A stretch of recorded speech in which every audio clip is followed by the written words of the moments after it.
brought Batman up, actually, because I went and watched it yesterday, and the people I went with, we had mixed opinions on the film. I'm not going to spoil it for you. No spoilers at all. But I'll just tell you this. I fucking loved it. I thought Robert Pattinson was amazing as Batman. I really did.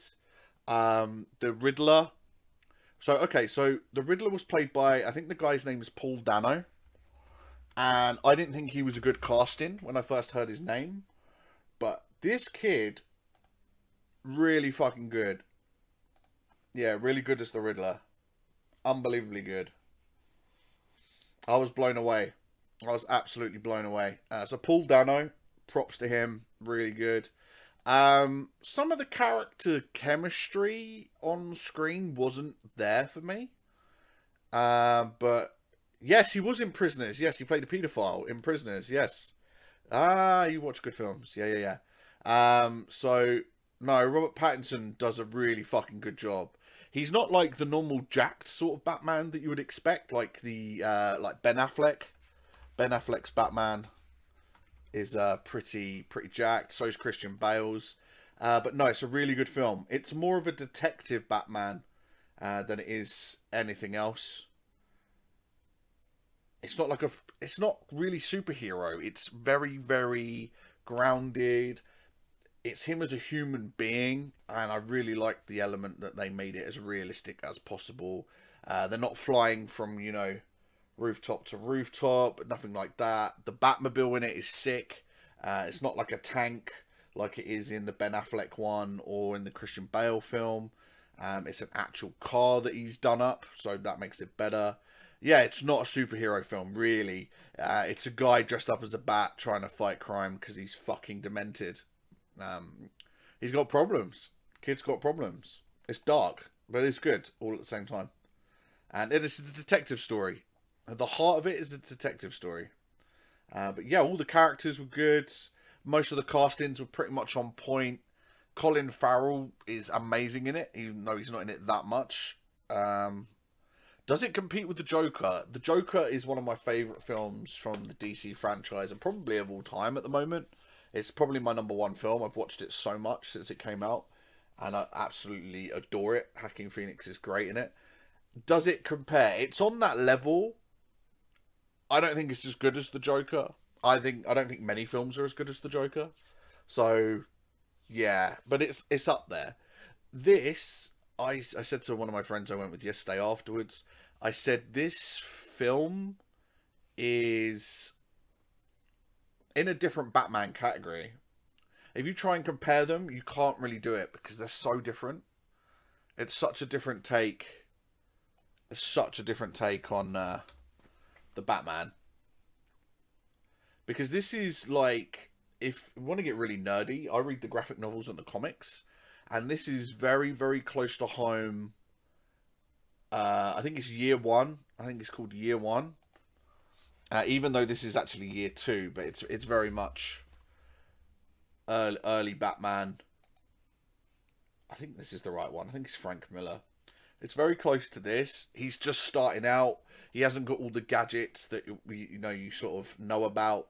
He does have a few gadgets, but he's not like fully kitted out. His suit's very much like put together.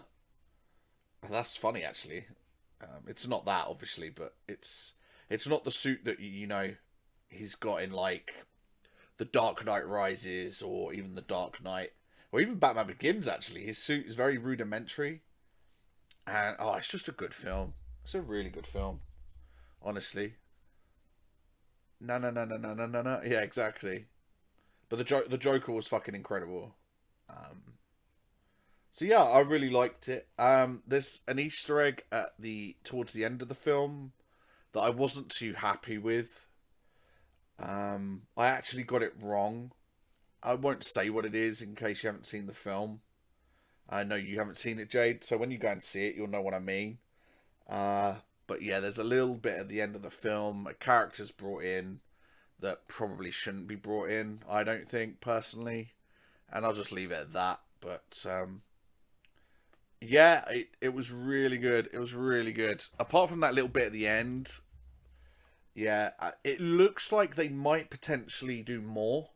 I think they're waiting. They've done it very cleverly. So they filmed it in such a way that this film is standalone. But if they wanted to, they could go 2, 3, 4, 5. Like if it's successful, so they've kind of left the door half open. But if this is a standalone film, it's a standalone film. It works as a standalone film. But they've left the door kind of open for other characters to come in, and for there to be like another episode here, there, everywhere. You know, different films. So yeah, there is options. There's definitely options. But yeah, right now, no, it's a standalone film for now. I might quickly Google actually if they've even talked about a sequel. They might have talked about it already. They might have talked about it already. I don't really want to give any spoilers away.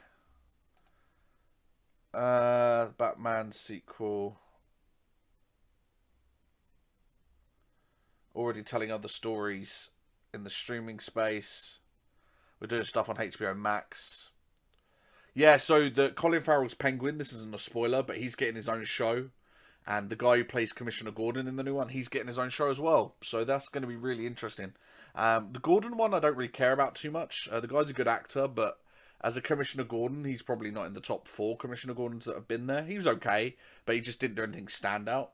But the Penguin, on the other hand, better than Danny DeVito, probably close to being better than the 60s Penguin as well. I can't remember the guy's name. He played Rocky's trainer, Mickey.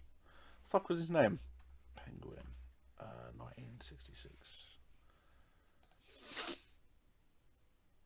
What on Burgess Meredith. Yeah, he was probably one of the best penguins to ever rock it. If you're looking for campy humour, I tell you what, the Batman, the 1966 Batman film is fucking quality. If you're looking for just cheesy laughs, because it's so funny. But yeah, he also played Mickey, which was Rocky's boxing trainer. So there you go. But that was the like the original Penguin with Cesar Romero. So that's some a little bit of a Batman history lesson. There you go. For those of you young ones, Adam West.